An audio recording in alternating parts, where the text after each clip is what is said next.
bersama saya Fauzia Ningsi Ibrahim dan rekan saya Abdul Salam Jafar.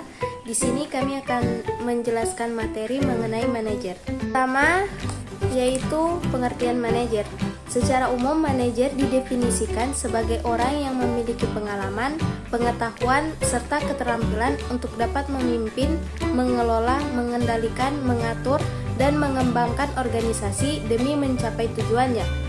Manajer juga merujuk pada seseorang yang dapat mengarahkan orang lain dan mampu bertanggung jawab atas kegiatan ataupun pekerjaan tersebut.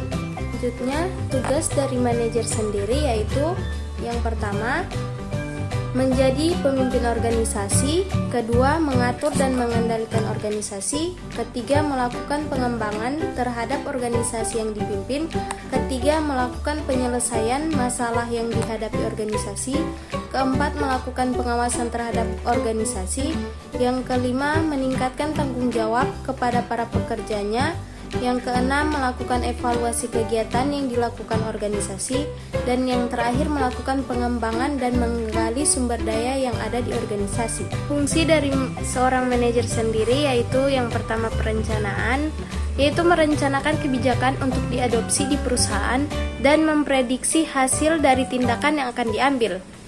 Yang kedua pengorganisasian, yaitu pelatihan, pengaturan, pendelegasian, dan penerapan otoritas atau hak jika dikaitkan dengan tanggung jawab atau dalam sistem komunikasi dan untuk mengkoordinasikan semua pekerjaan dengan anggota organisasi. Yang ketiga pengawasan, yang meliputi persiapan atau standar kualitas dan jumlah pekerjaan baik dalam bentuk produk atau layanan yang disediakan untuk perusahaan untuk mencapai tujuan perusahaan. Yang keempat, kepemimpinan, yang memungkinkan orang lain untuk melakukan pekerjaan itu, mendorong mereka, memotivasi mereka, dan menciptakan susunan kerja yang baik.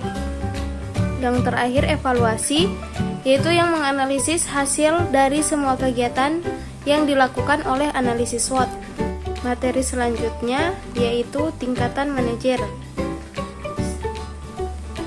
Materi selanjutnya yaitu tingkatan manajer. Manajer juga terbagi menjadi manajer puncak, manajer tingkat menengah, dan manajer lini pertama atau bawah.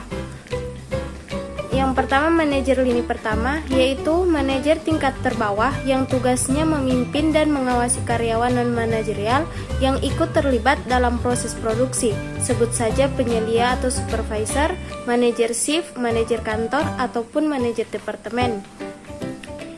Yang kedua, manajer tingkat menengah yaitu bertugas sebagai penghubung antara manajer lini pertama dan manajer puncak. Jabatan dalam manajer tingkat menengah yaitu kepala bagian, kepala proyek, atau manajer pabrik.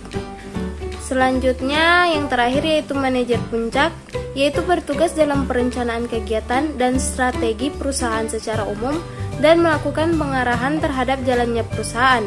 Jabatan dalam manajer puncak yaitu CEO, CIO, dan CFO.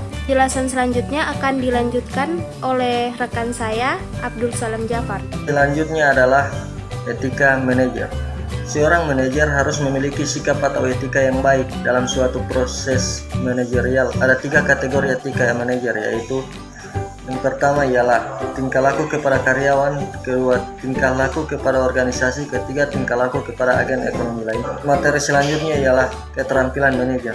Seorang manajer memerlukan minimal 3 keterampilan dasar, antara lain yang pertama, keterampilan konseptual. Manajer harus memiliki keterampilan dalam pembuatan konsep, ide, serta gagasan demi kemajuan organisasi atau perusahaan.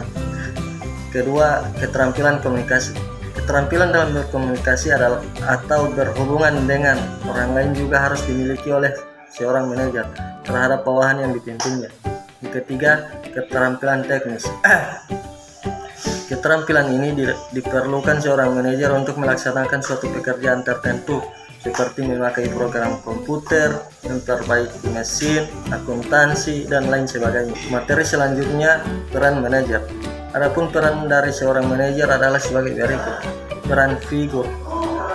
Manajer merupakan simbol dari perusahaan. Peran pemimpin. Seorang manajer harus mampu memimpin, membimbing, serta memotivasi perusahaan. Peran penghubung. Seorang pemimpin adalah penghubung antar anggota dan sumber daya manusia, antar anggota dan pihak luar. Pemonitor. Manajer harus menjalankan peran dalam hal mencari, menerima berbagai informasi pengembangan pemahaman industri. Juru bicara.